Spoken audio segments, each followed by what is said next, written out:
여러분 안녕하세요. 해외에 계신 디아스포라 동포 여러분도 평안하십니까? 예수 그리스도의 평강이 여러분과 함께 하시기를 간절히 축복합니다. 11월 27일 금요일 한절 앉기 시작합니다. 오늘 본문은 다니엘 5장 13절부터 23절까지의 말씀입니다. 바벨론의 마지막 왕인 벨사살은 귀족들 1000명을 왕궁에 초대해서 큰 잔치를 베풉니다. 그런데 그는 거기에서 넘지 말아야 할 선을 넘어버리고 말죠. 귀족들과 함께 예루살렘 성전에서 가지고 온 성전 그릇에 술을 따라서 마십니다. 그때 갑자기 사람의 손들이 나타나서 왕궁 회벽에 글씨를 씁니다. 술에 취해서 하나님을 조롱하고 비웃듯 거들먹거리던 벨사살은 그 모습을 보고 얼굴색이 변하고 소리를 지르며 두려움에 떱니다.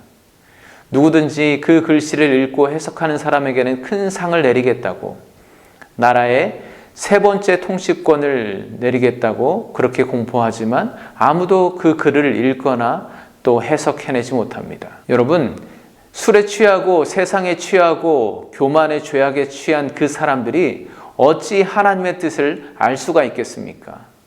그 글씨가 보이지 않아서가 아닙니다.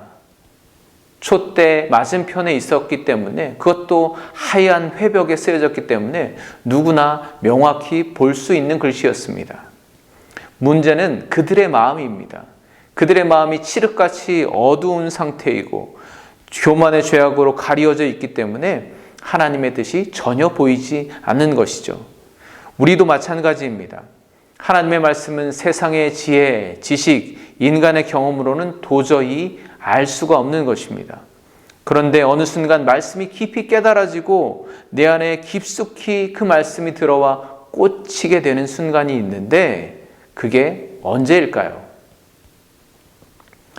내 안에 교만을 버리고 철저히 낮아져 성령의 인도하심을 구하는 그때입니다. 하나님은 겸손한 자, 가난한 자에게 당신의 뜻을 알게 해주십니다. 하나님만을 신뢰하는 자에게 당신의 마음을 깨달아 보여주십니다. 바로 그런 사람 다니엘이 이제 그 자리에 벨사살의 부름을 받아 나아갑니다. 다니엘을 만난 벨사살의 첫 마디 말은 내가 나의 부왕이 유다에서 사로잡아온 유다 자손 중에 그 다니엘이냐 라는 것입니다. 여러분, 이 말을 어디서 한번 들어본 것 같지 않습니까? 네, 성경 속에서는 거의 30년 전의 일이기 때문에 당연히 기억 못하실 수도 있는데요. 오늘과 아주 비슷한 일이 일어났었습니다. 벨사살의 할아버지 느부갓네살이 흉몽을 꾸었는데 온 나라의 지혜자들을 총동원해도 그 꿈의 내용과 해석을 해낼 수가 없는 것이죠. 그때 근위대장 아리옥이 다니엘과 함께 왕 앞으로 나아가서 다니엘을 소개한 말이 내가 사로잡혀 온 유다 자손 중에 한 사람을 찾아내었나이다 라는 것이었습니다.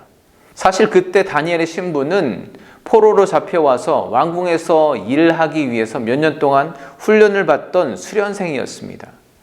하지만 그 유다 청년 다니엘은 하나님의 계시로 왕의 꿈을 알아내고 또 해석하게 됩니다. 그리고 그 후 그는 온 바벨론 지방을 다스리고 또 모든 지혜자들의 어른으로 존경받는 다니엘이라 이름하는 벨드사살이란 이름으로 불리게 됩니다.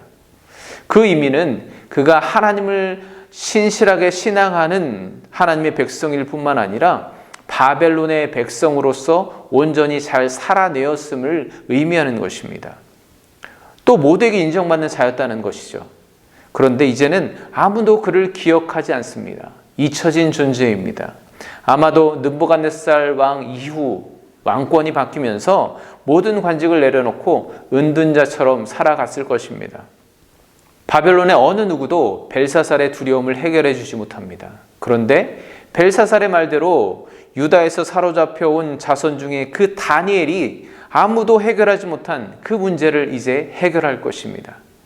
벨사살은 그런즉 이제 내가 이 글을 읽고 그 해석을 내게 알려주면 내게 자주색 옷을 입히고 금사슬을 내 목에 걸어주고 너를 나라의 셋째 통치자로 삼으리라고 말합니다. 저는 벨사살이 다니엘을 대하는 모습을 보면서 그가 아직 정신을 못 차리는 것을 알 수 있었습니다. 여전히 교만에 취해 있는 모습입니다.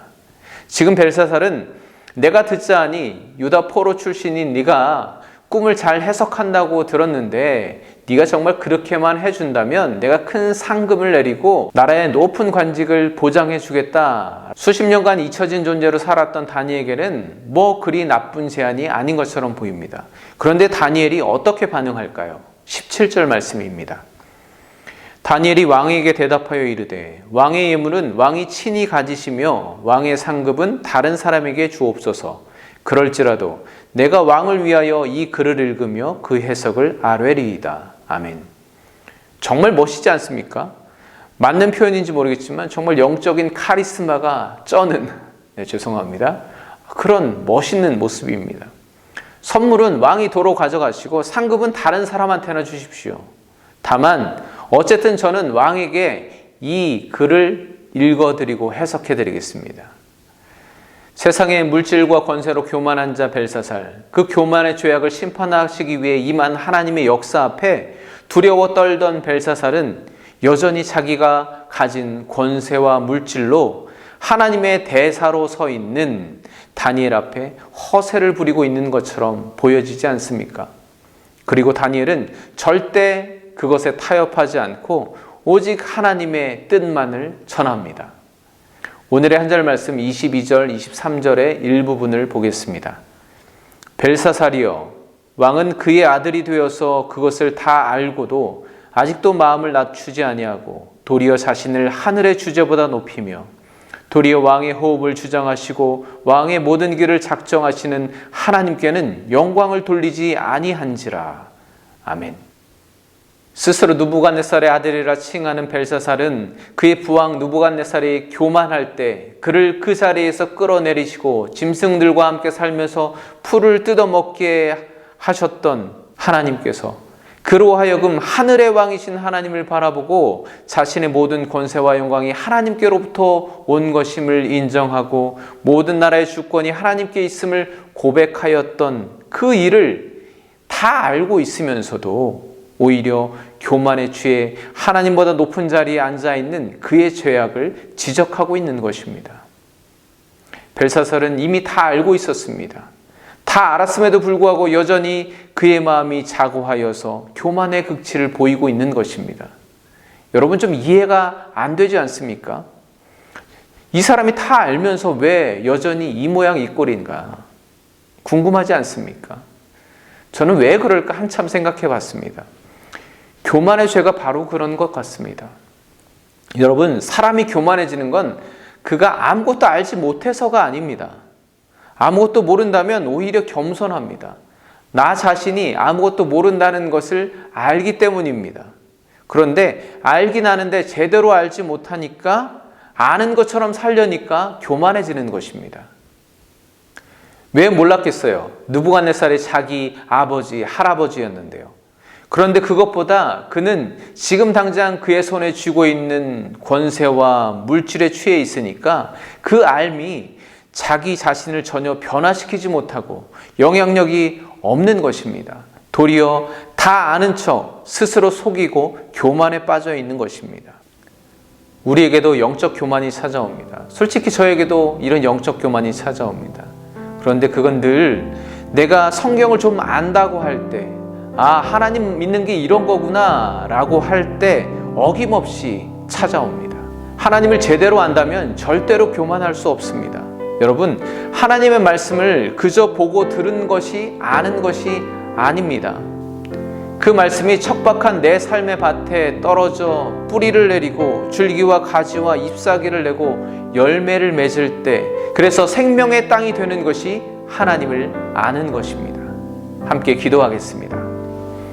하나님, 하나님을 안다고 하면서 하나님의 말씀도 하나님의 사람도 알아보지 못하고 교만에 갇혀있는 벨사살의 모습이 혹시 내 안에도 있지 않은지 돌아보게 하여 주시옵소서.